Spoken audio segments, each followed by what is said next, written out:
Antes de lermos a palavra do nosso Deus, nessa manhã, o tema da nossa aula foi comunidade cativante. Eu sei que nem todos estavam aqui, mas esse foi o tema da aula, comunidade cativante.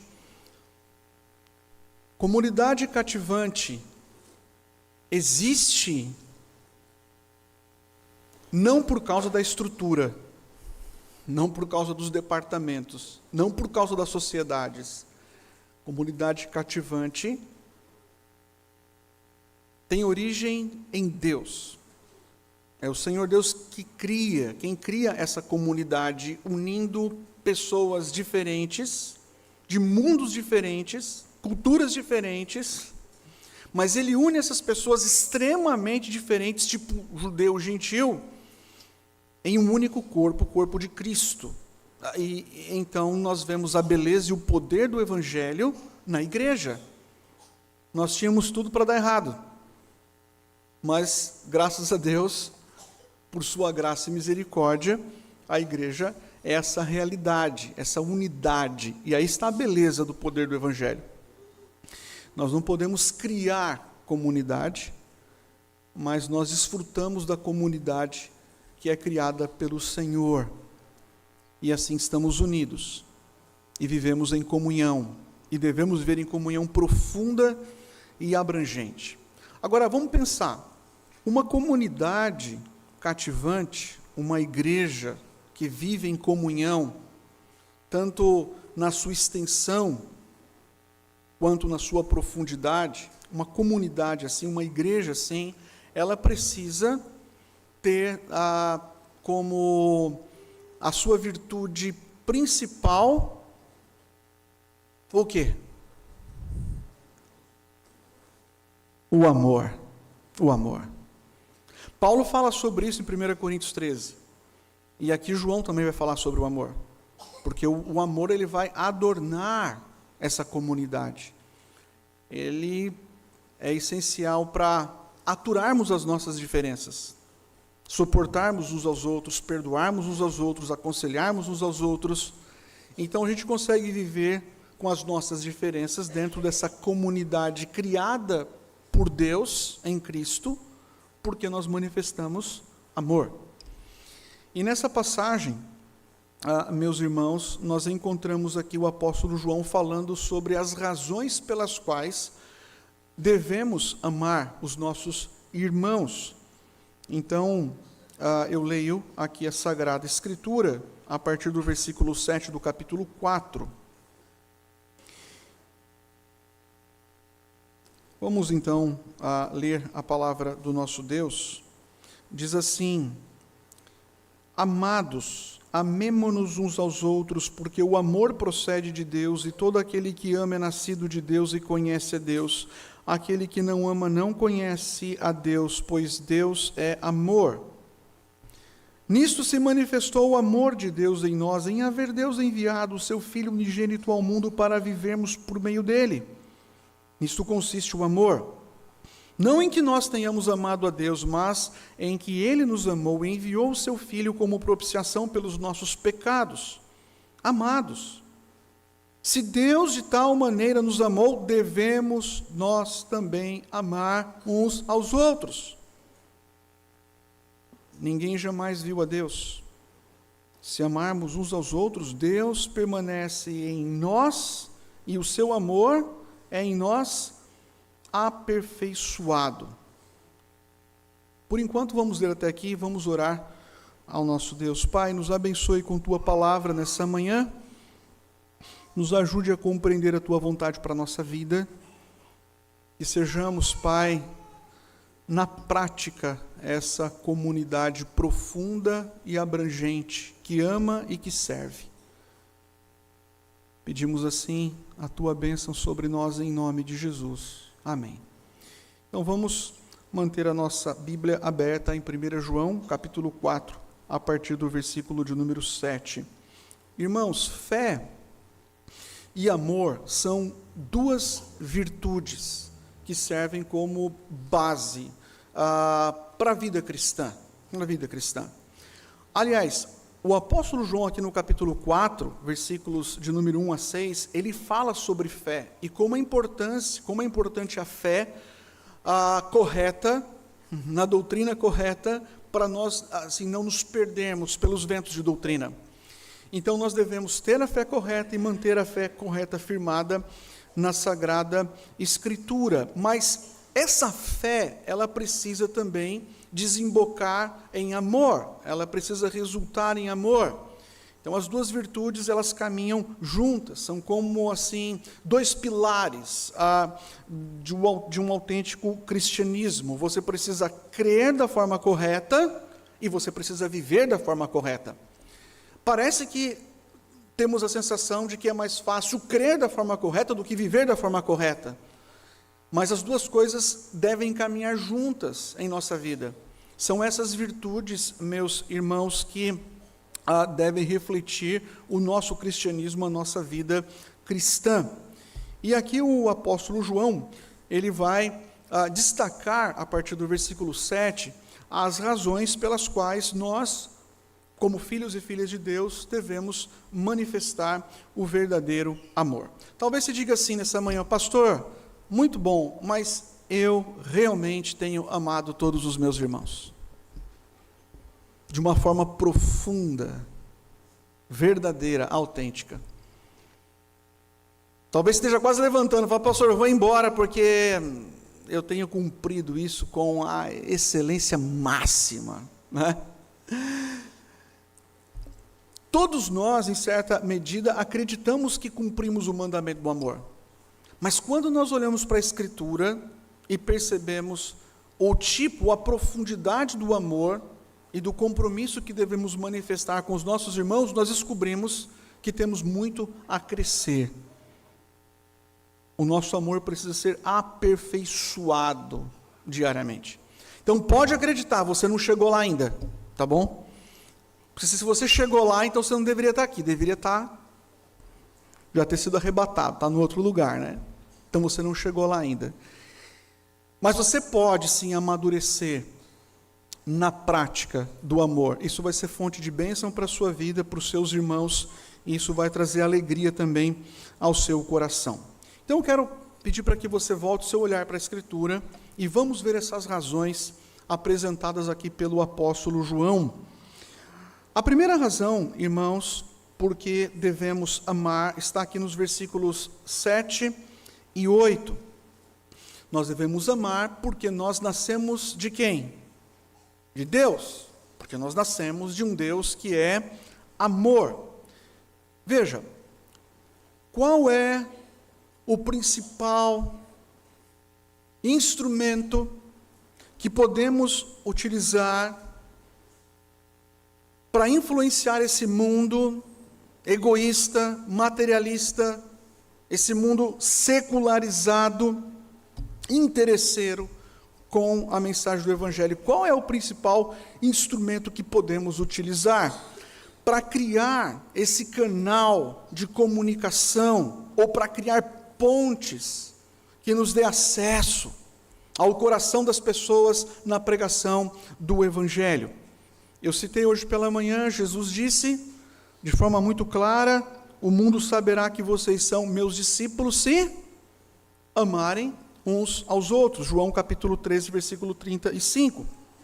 Então veja bem, o cristão regenerado, eu sei que isso é uma redundância, né? Mas o cristão regenerado, transformado, restaurado, que ama verdadeiramente o seu irmão, que se interessa, que se preocupa, que está disposto a sacrificar o seu tempo, a sua atenção, quem sabe ali os seus recursos para abençoar o seu próximo que precisa. Pois bem, esse cristão que vive dessa forma e que demonstra esse nível de comprometimento no amor para com o seu próximo, esse cristão, ele será um testemunho impactante, tanto para com os de dentro, quanto para com os de fora. Às vezes nós olhamos alguns irmãos na igreja e falamos assim: nossa, mas como essa pessoa ama, não é mesmo? como ele se dedica, como ele serve, como ele está pronto para servir, para ir atrás. Ele busca uma vez, duas vezes, três vezes, ele se preocupa. A manifestação do amor entre nós é algo que nos chama a atenção. E a manifestação do amor entre nós também chama a atenção daqueles que estão do lado de fora da igreja. O apóstolo João, ele diz assim: o amor procede de Deus, e todo aquele que ama é nascido de Deus e conhece a Deus. Veja, Deus, ele é essencialmente amor. Os atributos de Deus são todos manifestados em amor. Por essa razão, diz o apóstolo João, todo aquele que nasce de Deus, ou seja, a pessoa que é regenerada pelo poder do Espírito Santo de Deus, toda pessoa que conhece a Deus, essa pessoa, ela terá o amor de Deus fluindo em sua vida, ela terá o amor de Deus assim exalando por meio da sua vida, ela terá o amor de Deus resplandecendo por meio de sua vida. Essa pessoa será como uma janela aberta para o mundo, e uma janela que irradia o amor de Deus. Agora veja, se no seu coração, nessa manhã, só há amargura, se no seu coração só há ressentimento, se no seu coração só há ódio, desejo de vingança, se no seu coração não há manifestação concreta, real, de amor ao próximo, talvez o motivo esteja relacionado à falta de conhecimento de Deus.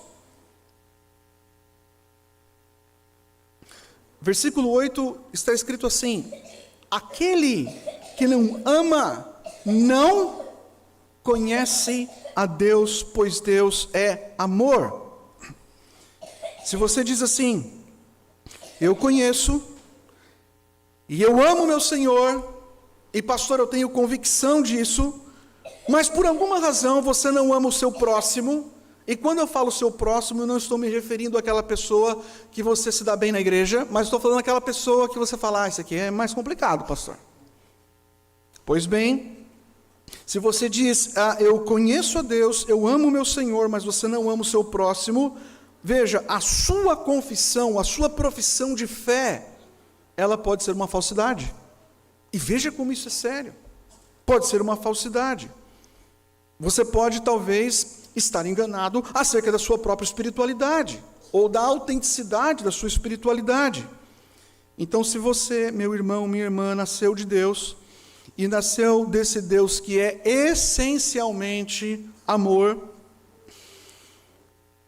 então você deve se envolver com seus irmãos.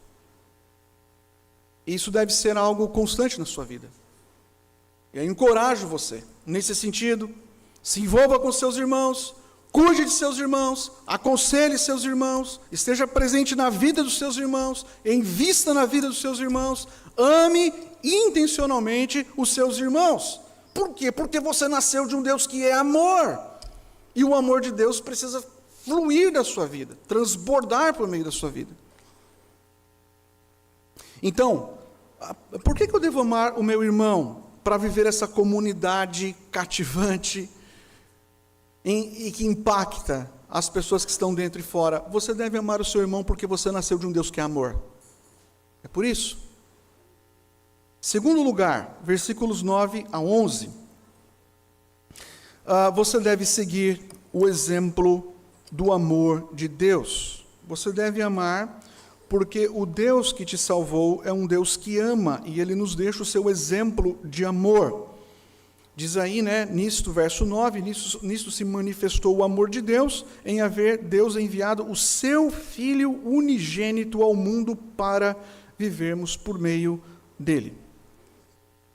Qual é a maior prova do amor de Deus por nós? A maior prova do amor de Deus por nós não são os milagres corriqueiros aí, Por exemplo, o teu sustento, a tua saúde. Aí não está a maior prova do amor de Deus pela sua vida. A maior prova está no fato de que eu não passo por nenhum tipo de crise financeira, por nenhuma enfermidade, por nenhum problema relacional. Não. O texto bíblico diz que Deus, Ele nos amou de tal maneira que ele entregou o bem mais precioso do seu reino. Ele entregou o seu filho. Veja que exemplo maravilhoso para nós. Deus entregou o seu bem mais precioso, o seu filho. Aí às vezes nós olhamos para o nosso irmão e não conseguimos nem entregar aquilo que não nos custa nada. Talvez entregar um pouco de tempo, atenção, já seja um grande sacrifício para alguns. Mas Deus é o nosso exemplo. Então, Deus, Ele nos amou de tal maneira que entregou o bem mais precioso do seu reino, para que esse bem, que é o seu filho, se tornasse homem, e assim vivesse por nós, morresse por nós, e por meio dele nós pudéssemos receber o perdão dos nossos pecados e a eternidade. E aqui nesse ponto, algo que nós precisamos considerar. Geralmente, meus irmãos, as pessoas, elas amam aquilo que julgam ter mais valor. Tem pessoas que são apaixonadas pelo carro. Elas amam o carro, né? O coração está no carro, ou na casa, ou na profissão. Às vezes é o filho. Geralmente as pessoas amam aquilo que julgam ter mais valor. Mas qual foi o valor que Deus viu em nós? Qual foi o valor que Deus viu em nós, a ponto de entregar o seu filho? Será que havia em nós valor suficiente para Deus entregar o seu filho? Vamos pensar aqui, o que Deus viu em nós que o moveu, ou que levou ele, ou serviu como uma motivação para ele entregar o seu único filho? Bom, obviamente, Deus não viu nenhuma beleza em nós. Deus não viu absolutamente nada de belo. E Ele também não viu nada de valoroso em nós que o atraísse. Então, por que Ele foi assim levado a nos amar a ponto de entregar o seu Filho? A causa do amor de Deus está nele próprio. Ele é a origem desse amor, não somos nós. O amor de Deus, irmãos, é um amor livre, é um amor gratuito, é um amor desinteressado. Às vezes a gente não para pensar, mas Deus ama, e Ele ama quem não merece ser amado. Deus perdoa quem não merece ser perdoado. Deus salva quem não merece ser resgatado. Se nós olharmos aqui o versículo 10, está escrito: nisso consiste o amor, não em que nós tenhamos amado a Deus, mas em que Ele nos amou e enviou o seu Filho como propiciação. Olha essa palavra, como propiciação pelos nossos pecados. Não há, meus irmãos, assim, maior dádiva do que Deus entregar o seu único Filho. Ele entregou o Cordeiro Santo para morrer por nós na cruz.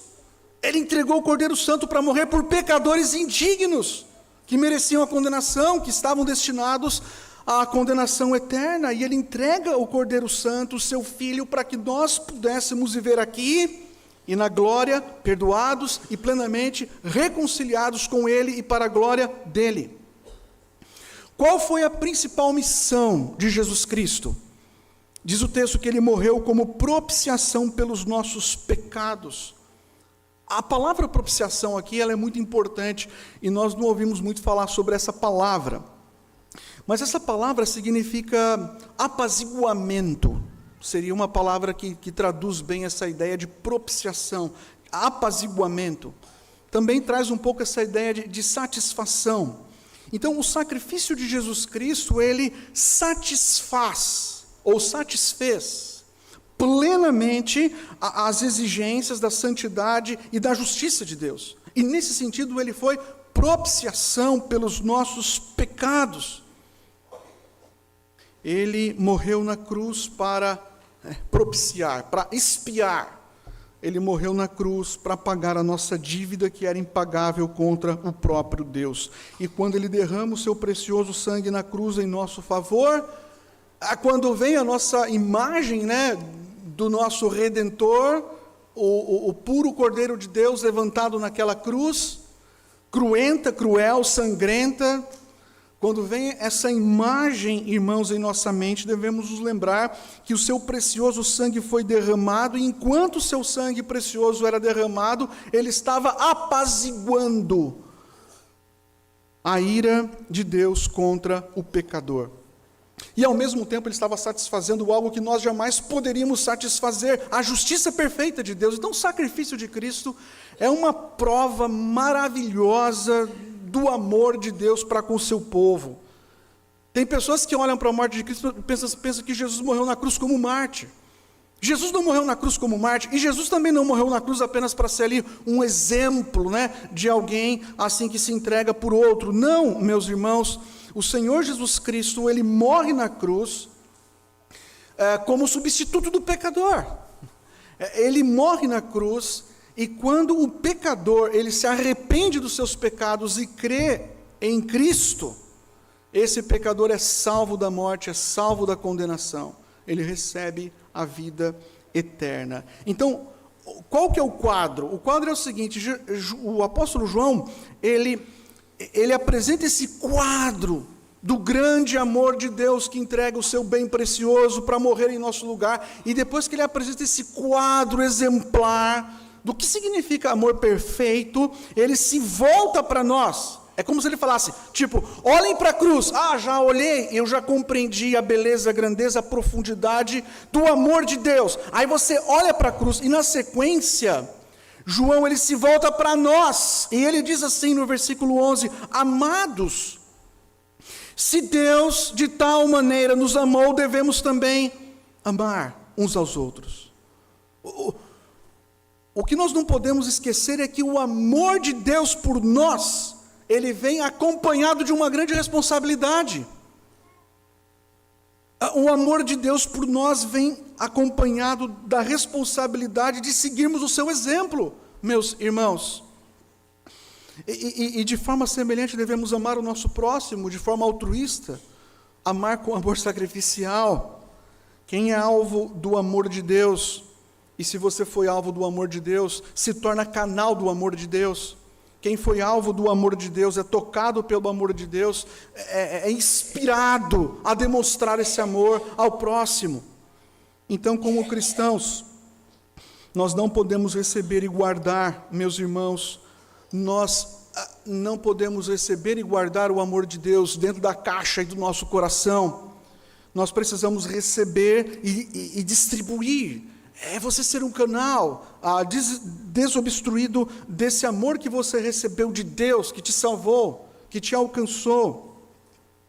Tem uma frase interessante de um comentarista que eu tomei nota, que ele diz assim: ninguém que tenha estado ao pé da cruz e tenha visto o imensurável e merecido amor de Deus ali demonstrado, pode voltar a uma vida de egoísmo. Amar é uma dívida de todos que foram alcançados pelo amor de Deus. Então devemos amar o nosso próximo, aqueles que são mais difíceis, porque nascemos de Deus. Devemos amar o nosso próximo porque temos um exemplo de alguém que nos amou de modo perfeito e que diz que devemos fazer o mesmo. Em terceiro lugar, o versículo 12, ele diz assim: ninguém jamais viu a Deus. Se amarmos uns aos outros, Deus permanece em nós, e o seu amor é em nós aperfeiçoado. Essa declaração é interessante, João diz: ninguém jamais viu a Deus. Se Deus jamais foi visto pelo homem, por alguma pessoa, como nós podemos ter certeza de que Deus está em nós? Ok, o Espírito testifica em nosso coração, mas como nós podemos saber que como esse Deus se torna visível em nós e entre nós? Então veja, o Deus invisível, ele se torna visível em nós e entre nós pela prática do amor. Se a gente se devora um ao outro, vai falar: não, tem alguma coisa errada aí, porque Deus não pode estar nesse negócio, está muito estranho. A presença, meus irmãos, do amor em nós e entre nós é uma grande demonstração de que Deus habita em nós e habita entre nós. O amor de Deus, que se origina, o amor que está em nós e que se origina em Deus, que tem a sua fonte em Deus, esse amor que o levou a entregar o seu Filho, esse amor é maravilhoso porque ele transforma pecadores odiosos em pecadores que se odeiam. Ele transforma esses pecadores em filhos reconciliados que amam. E quanto mais nós amamos uns aos outros, diz João, mais somos aperfeiçoados no amor. Você fala assim, pastor, eu acho que eu já amo o suficiente, eu acho que eu estou num nível razoável. Mas eu quero te encorajar nessa manhã. Meu irmão, o seu amor pode ser aperfeiçoado, mais aperfeiçoado, amadurecido. Você já parou para pensar que essa virtude maravilhosa do amor pode fluir com mais potência, com mais vigor, com mais intensidade por meio da sua vida?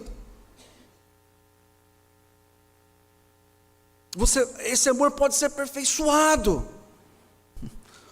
De repente alguém olha para você e fala assim, nossa, eu sempre soube que você é uma pessoa que ama, mas agora eu tenho percebido algo diferente. Parece que você está amando mais. Parece que você está mais preocupado, mais interessado, mais interessada. É uma bênção quando as pessoas ao nosso redor conseguem perceber o amor de Deus fluindo por meio da nossa vida. Ser aperfeiçoado, irmãos, no amor é uma grande bênção para nós e para o corpo de Cristo. Então nós devemos amar, porque o amor, ele é a essência do testemunho cristão, conforme o versículo 12. Nós nascemos de Deus, temos o exemplo no próprio Deus, e esse é o nosso testemunho. Agora, veja versículos 13 a 16, e eu vou ler para os irmãos agora esses versículos. Diz assim, nisto conhecemos que permanecemos nele e ele em nós, em que nos deu do seu Espírito.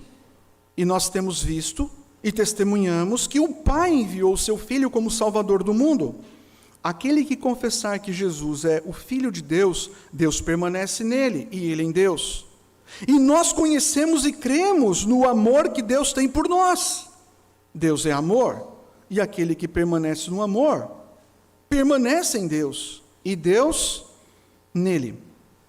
São muitas informações nesses versículos 13 a 16, 4 versículos, mas eu vou tentar ser sucinto, e eu quero que vocês pensem aqui nesses 3 versículos em 3 blocos. Em primeiro lugar, veja, todo cristão verdadeiro, ele tem a convicção de que ele está em Deus e Deus está nele, pela obra do Espírito Santo. Então, em primeiro lugar, o Espírito Santo, ele testifica em nosso coração que somos filhos de Deus. Em segundo lugar, o Espírito Santo, ele também ilumina, meus irmãos, a nossa mente para conhecermos, crermos e praticarmos a verdade da palavra de Deus. E em terceiro lugar, o Espírito Santo que habita em nós, que testifica que somos filhos de Deus, esse Espírito também produz em nós uma coisa chamada fruto do Espírito. E dos elementos desse fruto, qual é? Vocês se lembram? É o amor. Lá Paulo falando aos Gálatas, falando do fruto do Espírito, ele fala do amor, não só amor, paz, bondade. Então, pela obra sobrenatural do Espírito, constatamos que estamos em Deus, Deus está em nós e manifestamos a virtude do amor. Mas tem uma outra questão. Essa certeza, meus irmãos, de que nós estamos em Deus e de que Deus está em nós, isso resulta numa espécie de pública profissão de fé. Aqui no versículo 15 ele fala, aquele que confessar Jesus, e confessar que Jesus é o Filho de Deus, a pública profissão de fé, Deus permanece nele e ele em Deus. Essa não é uma confissão da boca para fora, não, é uma confissão que procede de um coração que foi iluminado, regenerado, transformado por Deus. Então, todo aquele que confessa Jesus como Filho de Deus, não só da boca para fora, mas que confessa no coração que Jesus é Salvador e Senhor, ele está revelando a sua comunhão com o Pai e com o Filho. Então, o Espírito Santo de Deus, ele transforma o seu coração, ele testifica que você é filho de Deus, ele gera em você o fruto do Espírito, que é o amor, e ele também leva você a publicar, não só com a boca, mas com o coração, que Jesus é o Filho de Deus, ou seja, que Jesus é o Salvador. Por fim, essa obra do Espírito, meus irmãos, que produz essa confissão sincera, ela confirma em nosso coração que nós somos filhos amados de Deus. Nós conhecemos, cremos e desfrutamos do amor de Deus mediante essa obra gloriosa do Espírito Santo. O apóstolo Paulo, quando escreve lá aos Romanos, no capítulo 5, ele diz assim: o amor de Deus, ele é derramado, olha a expressão que Paulo utiliza, ele é derramado em nosso coração pelo Espírito Santo. Está escrito lá em Romanos 5,5, que o amor de Deus é derramado em nosso coração pelo Espírito Santo que nos foi dado. Agora, João, nesse trecho, ele vai finalizar dizendo assim, versículo 16, Deus é amor, e aquele que permanece no amor, permanece em Deus e Deus nele. O que João está dizendo é o seguinte: o amor que vem como fruto de toda essa obra do Espírito que transforma o nosso coração e nos leva a uma confissão de Jesus como Senhor e Salvador da nossa vida. Pois bem, o amor, ele é a segurança do cristão. Pela prática, irmãos, constante do amor na minha vida, pela prática constante do amor na sua vida, você revela que realmente foi alcançado pelo Espírito Santo de Deus. Isso é uma manifestação clara de que você foi salvo pelo Filho de Deus. É uma manifestação de que você está unido a Deus e Deus está unido a você. Então veja, nós precisamos amar e oferecer ao nosso irmão assistência, atenção, aconselhamento. Nós precisamos e devemos amar o nosso próximo, porque a manifestação do amor, ela será a confirmação e a segurança de que estamos em Deus e Deus está em nós. Você fala, como o pastor, ou como alguém pode saber que você está em Deus e Deus está em você? E como eu sei que Deus está em você, e você está em Deus? Como você sabe que eu estou em Deus, Deus está em mim, e que o Espírito Santo de Deus habita em mim? Pois bem, tudo isso, meus irmãos, é revelado e manifestado na medida em que nós amamos sinceramente o nosso irmão. O amor é uma virtude que revela a nossa filiação.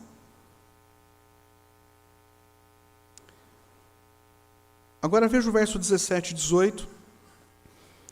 Aqui o apóstolo João, ele vai dizer que o amor, ele é a âncora da nossa confiança no juízo, e esse é um ponto importante, porque tem muita gente que tem medo, do juízo final, a volta de Cristo, o julgamento de todos os povos. Olha o que João diz no verso 17, nisto é em nós aperfeiçoado o amor, para quê?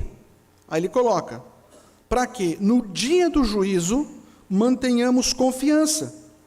O amor é aperfeiçoado para que a gente mantenha confiança, pois segundo ele é, também nós somos neste mundo. No amor não existe medo, antes o perfeito amor lança fora o medo. Ora, o medo produz tormento, logo aquele que teme não é aperfeiçoado no amor. O dia do juízo, meus irmãos, marcará o final desta era, marcará o final do tempo presente. O que é o dia do juízo? É o dia do retorno de Cristo. Jesus Cristo voltará em glória e poder, e ele vai voltar para julgar pecadores impenitentes. E pecadores impenitentes serão lançados no lago de fogo e enxofre. e serão condenados eternamente. Só você ler lá Apocalipse, há uma lista, inclusive, dos pecadores que serão lançados no lago de fogo e enxofre. Esse é o dia do juízo. Agora veja, o dia do juízo será um dia terrível, porque será um dia de dor, um dia de sofrimento, um dia de tortura, será um dia de tormento para todos aqueles que não são filhos de Deus. Não será um dia de paz, será um dia terrível de condenação. E nós, no dia do juízo, como nós estaremos? Qual será a nossa condição? E aqui vem o consolo do apóstolo João. Se você está em Cristo, aquele dia não será um dia de tormento, mas será um dia de paz. Vai ser um dia de segurança.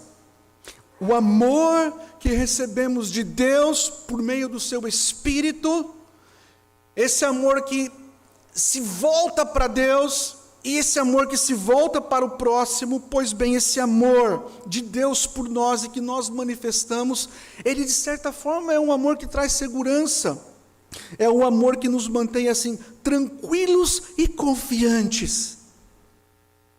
Eu estou tranquilo e confiante porque eu sei que eu fui amado por Deus, desde a eternidade. Eu estou tranquilo e confiante porque eu sei que o amor de Deus o levou a entregar o seu filho para morrer na cruz, em meu lugar. Tranquilo e confiante porque eu posso manifestar esse amor, e esse amor, ele é uma espécie de âncora da nossa confiança no dia do juízo final. Você não precisa temer o julgamento futuro, porque Jesus Cristo ele já foi julgado e condenado na cruz em seu lugar. Para nós, meus irmãos, o julgamento, ele não é futuro desse sentido, né? Já ocorreu no passado e nunca mais os nossos pecados serão utilizados para a nossa condenação. Eles foram pagos por Cristo. Então o apóstolo João diz assim, não é preciso temer. Ele diz, não é preciso temer. Ele diz que o amor lança fora todo medo. Aquele temor, sabe, de uma consciência culpada. O amor lança fora todo medo. Aquele que não encontrou o perdão e a reconciliação pode temer, às vezes dá um desespero, mas para nós o amor lança fora todo medo. Esse medo, meus irmãos, seria aquele sentimento angustiante de desespero e pânico, pelo fato de saber que o juízo está chegando. Mas para nós, filhos de Deus, não há esse temor, porque o amor de Deus que está em nós, ele expulsa do nosso coração todo medo, porque sabemos que fomos amados por Deus e manifestamos o amor de Deus. É o amor que Deus nos concedeu, é o amor que manifestamos para com Ele, é o amor que manifestamos para com o próximo, que é essa confiança que traz paz no dia do juízo. E eu finalizo lendo os últimos versos, os versos 19 a 21, que dizem assim: veja que o amor ao próximo é uma resposta, meus irmãos, do amor de Deus. Nós amamos porque Ele nos amou primeiro. Se alguém disser, amo a Deus, e odiar a seu irmão, é mentiroso, pois aquele que não ama a seu irmão a quem vê, não pode amar a Deus a quem não vê. Ora, temos da parte dele este mandamento, que aquele que ama a Deus, ame também o seu irmão. Quem nos amou primeiro? Quem amou primeiro? Quem amou primeiro foi Deus. Deus amou primeiro. E o nosso amor? O nosso amor é uma resposta do amor de Deus, porque se Deus não tivesse nos amado primeiro, nós jamais iríamos amá-lo, e muito menos amar o nosso próximo. Então, quando você ama o próximo, você está refletindo o amor de Deus. O amor de Deus, ele brota em nós. E ele passa por meio de nós. De certa forma, nós somos um canal do amor de Deus. A gente não cria amor e nem produz, mas nós manifestamos o amor dele por nós. É assim que o Deus invisível se torna visível. Nosso amor a Deus, meus irmãos, se manifesta dessa forma. Agora veja, João diz aqui, aquele que não ama seu irmão a quem vê, não pode amar a Deus a quem não vê. Nosso amor é uma grande mentira, Nosso amor por Deus é uma grande mentira se o nosso amor não puder ser demonstrado para com o nosso irmão. Nós provamos, meus irmãos, nosso amor a Deus, a quem não vemos, quando nós amamos os nossos irmãos, a quem vemos. Portanto, é mais fácil, né, amar quem vemos ou quem não vemos? Depende, né? Nós afirmamos o nosso amor por Deus, mas às vezes escorregamos em não demonstrar amor pelo próximo. O amor de Deus e ao nosso irmão é um único mandamento. E este mandamento, irmãos, ele não pode ser dividido do tipo assim: eu amo a Deus, mas não amo o próximo. Não dá. Esse mandamento é único. É impossível deixar de amar o irmão e ainda continuar amando a Deus. Eu quero orar ao nosso Senhor e pedir para que Ele nos dê a graça de vivermos essa comunidade cativante.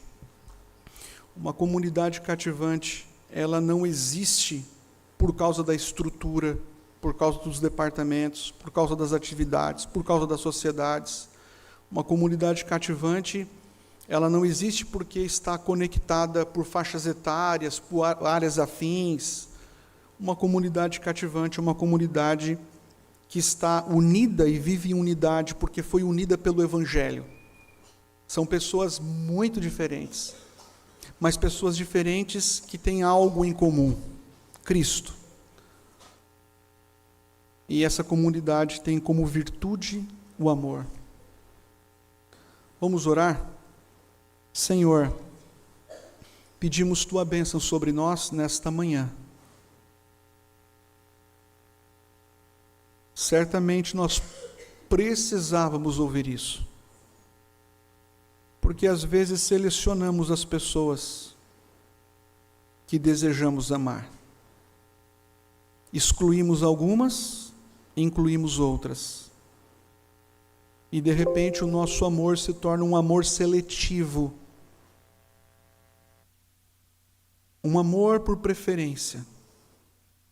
Pedimos, ó Deus, que o Senhor nos conceda a graça para vivermos numa comunidade cativante, que expressa amor sincero, profundo e real por todos. Nós somos diferentes, Pai, em nossas profissões, somos diferentes na faixa etária, somos diferentes na questão cultural e até vida social, mas, ó Deus, fazemos parte do mesmo corpo, da mesma família. Que o amor, Pai, seja a virtude mais forte, visível em nossa igreja. Abençoe o Teu povo nesta manhã. É o que lhe pedimos, em nome de Jesus. Amém.